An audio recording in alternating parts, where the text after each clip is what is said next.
Salah satu hal yang paling membahayakan dalam kekristenan kita adalah jika ibadah kita hanya berlaku karena dorongan seseorang atau karena keadaan tertentu. Jadi maksudnya gini, ada orang-orang yang beribadah hanya kalau lagi susah. Ada orang yang beribadah hanya kalau dalam situasi-situasi yang betul-betul menekan dalam hidupnya. Atau mungkin keadaan-keadaan tertentu yang berhubungan dengan hari raya keagamaan. Jadi dia baru beribadah kalau Natal, dia baru beribadah kalau Paskah, ya kan? Atau juga dia beribadah hanya karena dorongan seseorang. Karena suaminya bilang, kamu gimana sih sebagai ibu? Kamu ibadah dong. Ya udah, dia pergi beribadah. Atau sebaliknya, sebagai seorang suami istrinya marah-marah, kamu ini kepala keluarga tapi gak pernah ke gereja, nggak pernah berdoa, nanti teladan apa yang kamu bisa berikan buat anak-anak? Ya udah, nggak enak, datanglah ke gereja. Lalu orang tua marah sama anaknya, kamu nggak pernah ke gereja, kamu nggak pernah ke gereja, mau jadi apa kamu nanti? Ya udah, datang. Nah, ini keadaan yang paling membahayakan dalam kekristenan kita. Jika kita beribadah hanya karena dorongan seseorang atau karena keadaan-keadaan tertentu. Karena pada prinsipnya Tuhan mau kita beribadah karena cinta. Maksudnya begini, kita beribadah karena kita mengasihi Yesus, ya kan? Karena kita mau membalas cinta Kristus dalam hidup kita. Kita ingat apa yang Kristus sudah kerjakan buat kita di atas kayu salib. Lalu kita berkata seperti Daud, dengan apakah akan kubalas segala kebaikan Tuhan dalam hidupku. Lalu kita ingat, ya, Tuhan selalu menyertai saya, Tuhan selalu membela saya, Tuhan selalu memberi kemenangan buat saya, Tuhan selalu melakukan perkara-perkara dahsyat buat hidup saya. Nah, karena didorong oleh cinta ini, membalas cinta Tuhan yang besar, dan karena kita mencintai Tuhan dengan segenap hati, ibadah kita pasti ibadah yang berkenan di hadapan Tuhan. Lalu yang kedua, Tuhan mau kita beribadah karena sebuah kesadaran. Kesadaran apa? Bahwa tanpa Tuhan kita tidak dapat berbuat apa-apa. Jadi kita beribadah, kita yakin betul, ya Tuhan, kalau saya nggak mulai hari saya dengan doa, bagaimana saya bisa kuat? Tuhan, kalau saya tidak merenungkan firman Tuhan, bagaimana langkah saya bisa benar? Tuhan, kalau saya nggak pergi ke gereja, bagaimana hati saya bisa bersih? Tuhan, kalau saya nggak memuji menyembah Tuhan, bagaimana saya bisa tenang dalam hidup saya? Jadi dia beribadah, dia yakin betul, kalau saya tidak beribadah maka saya nggak bisa buat apa-apa, saya nggak akan mampu apa-apa. Tapi justru saya mau beribadah. Kenapa? Karena saya tahu ibadah itu perlu, ibadah ini berguna, ibadah ini bermanfaat, ibadah ini bermakna dalam kehidupan saya. Jadi beribadah betul-betul dia ngerti apa artinya ibadah. Bukan hanya karena cinta, tapi juga karena dia sadar tanpa Tuhan dia gak bisa buat apa-apa. Yang ketiga, Tuhan mau kita beribadah karena kesadaran akan hasil dari ibadah itu sendiri. Bahwa ibadah itu dia merubah karakter. Ibadah ini memberi tentram dalam jiwa. Ibadah ini menuntun kita pada pengalaman-pengalaman mujizat. Dan ibadah ini akan membawa kita jadi orang percaya yang berkuasa, yang menang atas setan. Karena dengan kita beribadah, kita melekat kepada Tuhan, kita akan menerima kuasa. Dan dengan kuasa kita menghancurkan perbuatan-perbuatan setan. Haleluya. Jadi Tuhan mau kita beribadah karena cinta. Yang kedua, karena kesadaran bahwa tanpa Tuhan kita gak bisa buat apa-apa. Lalu yang ketiga, karena kesadaran akan hasil dari ibadah itu sendiri. Dan yang keempat, Tuhan mau kita beribadah karena ucapan syukur. Kita bersyukur buat apa yang Tuhan sudah kerjakan buat kita. Kita bersyukur buat apa yang kita sudah terima. Kita bersyukur buat segala kemenangan dan mujizat yang sudah terjadi. Sehingga kita berkata, Tuhan, saya beribadah karena Tuhan terlalu baik buat saya. Haleluya. Selamat datang dalam program kita hari ini, Harinya Tuhan. Sebuah program rohani yang kembali mengingatkan kepada kita betapa pentingnya kita menjadikan firman Tuhan sebagai dasar kesadaran hidup kita. Karena selama kita jadikan firman Tuhan sebagai dasar kesadaran hidup kita, langkah-langkah ke depan kita penuh dengan kepastian, kemenangan, berkat, mujizat, dan perkara-perkara besar. Haleluya. Dan dalam program ini kita mau sama-sama belajar tentang tidak beribadah. Ini berat ini. Kalau seorang sudah tidak beribadah, ini bahaya, saudara-saudara, ya kan? Karena justru ibadah ini yang merubah karakter manusia, yang memberi kekuatan buat hidup setiap kita, dan menuntun kita pada kemenangan dan mujizat. Haleluya. Nah, saudara yang kasih dalam Tuhan, dalam pembahasan tentang tidak beribadah, kita mau sama-sama belajar dari Hakim-Hakim pasal 10, Hakim-Hakim pasal 10, ayatnya yang ketiga, Hakim-Hakim pasal 10, mulai dari ayat yang ketiga sampai ayatnya yang ke-18. Hakim-Hakim pasal 10, ayat 3 sampai 18, itu yang kita mempelajari hari ini di bawah judul perikop Yair dan juga Israel ditindas oleh Bani Amon. Hakim-Hakim pasal 10 ayat 3 sampai 18, demikian firman Tuhan.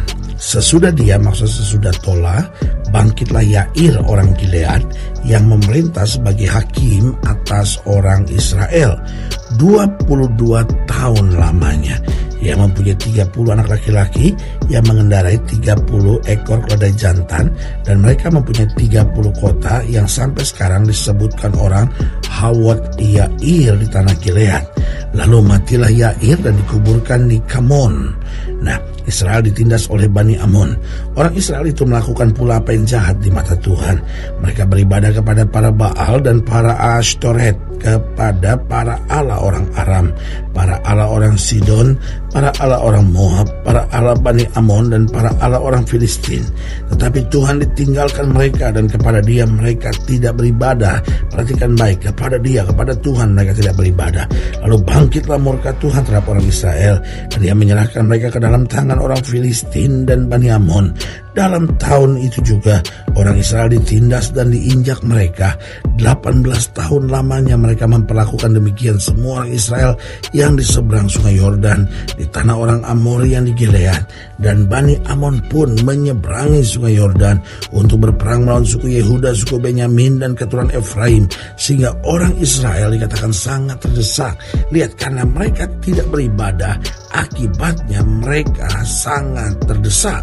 Ayat 10, lalu berserulah orang Israel kepada Tuhan, katanya, kami telah berbuat dosa terhadap Engkau, sebab kami telah meninggalkan Allah kami, lalu beribadah kepada para Baal. Tetapi firman Tuhan kepada orang Israel, bukankah aku yang telah menyelamatkan kamu dari tangan orang Mesir, orang Amori, Bani Amon, orang Filistin, orang Sidon, suku Amalek, dan suku Maon yang menindas kamu ketika kamu berseru kepadaku? Tetapi kamu telah meninggalkan aku dan beribadah kepada Allah lain. Sebab itu aku tidak akan menyelamatkan kamu lagi. Pergi sajalah berseru kepada para Allah yang telah kamu pilih itu. Biar mereka lah yang menyelamatkan kamu pada waktu kamu terdesak. Kata orang Israel kepada Tuhan, kami telah berbuat dosa. Lakukanlah kepada kami segala yang baik di matamu. Hanya tolonglah kiranya kami sekarang ini. Dan mereka menjauhkan para Allah asing dari tengah-tengah mereka. Lalu mereka beribadah kepada Tuhan. Maka Tuhan tidak dapat lagi menahan hatinya melihat kesukaran mereka. Luar biasa kalimat ini. Maka Tuhan tidak dapat lagi menahan hatinya melihat kesukaran mereka. Saya ulangi sekali lagi, luar biasa ayat ini. Maka Tuhan tidak dapat lagi menahan hatinya melihat kesukaran mereka. Saudara, kalau kita sungguh-sungguh datang pada Tuhan dengan hati yang hancur, maka Tuhan tidak dapat lagi menahan hatinya melihat kesukaran kita. Kemudian Bani Amon dikerahkan dan berkemah di Gilead, sedang orang Israel berkumpul dan berkemah di Mizpah. Maka para pemimpin bangsa di Gilead berkata kepada yang lain, siapakah orang yang berani memulai peperangan melawan Bani Amon itu?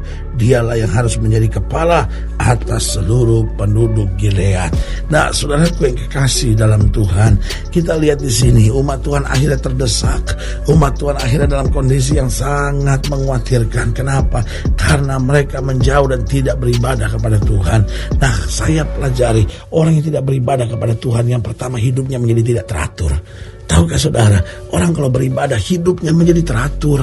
Dia bangun pagi, dia doa, baca Alkitab. Dia hidup dengan aturan-aturan yang benar. Dia hidup dengan aturan-aturan yang jelas. Dia hidup dengan langkah-langkah yang benar. Dia tidak menghalalkan segala cara. Tetapi orang kalau tidak beribadah kepada Tuhan, hidupnya seenaknya.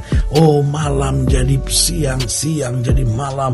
Hidup dengan minum mabuk, hidup kawin cerai, hidup berzina, pergi ke dukun. Saudaraku yang kasih dalam Tuhan, hidupnya gak teratur, pacaran sama suami orang, lakukan hubungan seks sebelum nikah, sehingga akhirnya yang terjadi justru kehancuran demi kehancuran. Jadi orang yang tidak beribadah kepada Tuhan, yang pertama hidupnya tidak teratur.